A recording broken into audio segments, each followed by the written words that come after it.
It is PSG against Manchester City on Wednesday.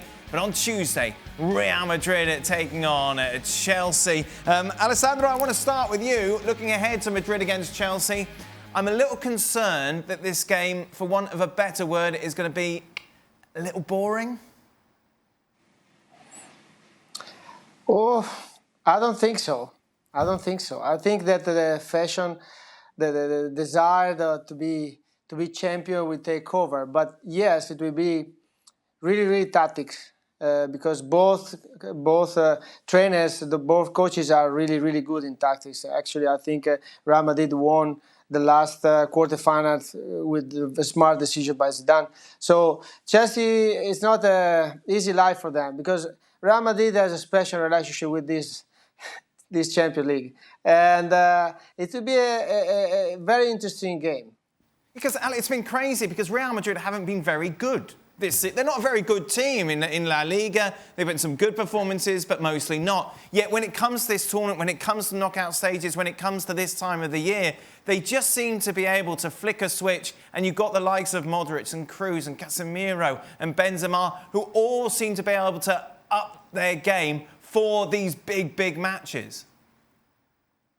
Completely right. 2 months ago, they were, we can say, well, they're probably not going to go forward on the Champions League and they have a big problem on the La Liga. And now, all of a sudden, in a week, they go forward, win the quarterfinals, and they beat Barcelona in the big game. And for La Liga, they came up top on the table. So this team, the culture of the club, the players that are playing on, you mentioned some of them that are key players because the midfield of Barcelona Real Madrid, is amazing, absolutely amazing. Perfect mix between techniques, run, strain, between Casemiro, Modric, and Kroos. I mean, I love these guys. I mean, with that you can do anything. So when the games come to be tough, these guys show off, and this is amazing what they can do.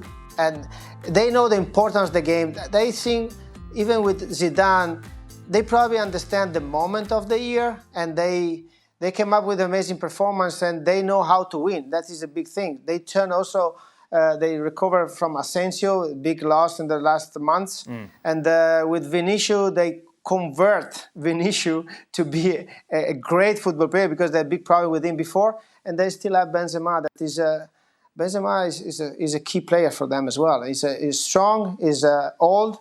He's fighting with France, because he's not in a French team, a national team. So he needs to show what he can do, and this is the best opportunity for them.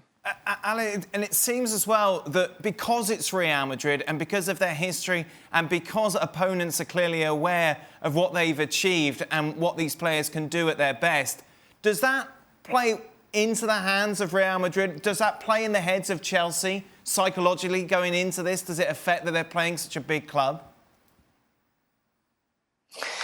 It's possible. What I believe that, because I believe, and I don't want to say that I know, but Tuchel is a very smart guy. I believe that because of that, because they have a lot of young players mixed with the key players, all like an expert, like, for example, Thiago Silva. The Chelsea has a perfect mix to beat anyone in one game. I don't know if back and forward, with the two games, what's going to happen. But they have the strength and also the fresh mind from these young guys, to do not feel that pressure. Plus, we are not playing with the fans.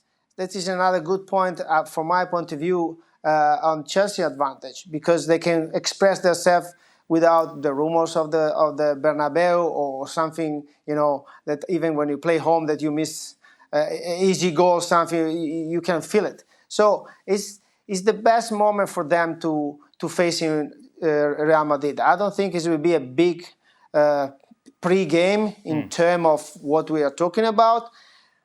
But during the two games, for sure, Real Madrid will show who they are, and the heavy of the club, and heavy on the ambition of these players, and how good they are. Yeah, and it's true, isn't it? You just got to feel that this game is going to have a bit, almost of a chess match feel to it. Yes, you should. And I think the key word here is culture. And it's about winning culture. And I think that is, of course, advantage Real Madrid. And I'm so glad in the quarterfinal that finally Zinedine Zidane got some praise also for his tactical skills, because there have been times that we've just said that he has just gone out there, told his players to play football. I mean, we know that it's not that easy. And then he's playing against Tuchel, who is... I've always been a big fan of Tuchel in terms of his football brain, from his Mainz days going over Dortmund, PSG, and now Chelsea. And Alessandro was talking about it. That mixture, that balance in that team is unbelievable. And if you have a look to him, there's a lot of 1-0s in there. And if you take away the 5 goals that he conceded against Albion, it's some fantastic defensively display. But we also saw, or we know that there is a Havertz, there is a Werner, there's a Mason Mount. There are good players coming forward. And the balance in the team, which we said with Silva, also with Kante there in the middle of the park, I think this is going to be a very, very open race. I'm not sure that Real Madrid will go in on that. And just to make a fun to have another prediction, I think that Chelsea could knock Real Madrid out of this Champions League semi-final. Wow. I'm taking the under. I agree with you. This may be a fascinating tactical battle. Don't say that. I'm telling you. And let me tell you why I think, and I think it favors Real Madrid if indeed is a fascinating tactical battle, because then that midfielder takes over. When we analyze Real Madrid post those 10 days in which they beat Liverpool, Barcelona, and then drew against Liverpool and advanced out of the quarterfinals, what you could see from this Real Madrid team, and in particular that midfield three, they were leggy. They were tired. They were barely hanging on because there is very little depth to this team. So what you have seen from Zidane over the last few games is he's rotated that midfield because he's looking at this matchup against Chelsea and say, we have to dominate this area of the field once again if we're going to be able to advance. And so Cruz hasn't been playing regularly, and Casemiro hasn't been playing regularly, and then Modric plays a few minutes here and a few minutes there. And the truth of the matter is that Zidane is trying to find fresh legs out of this group of guys.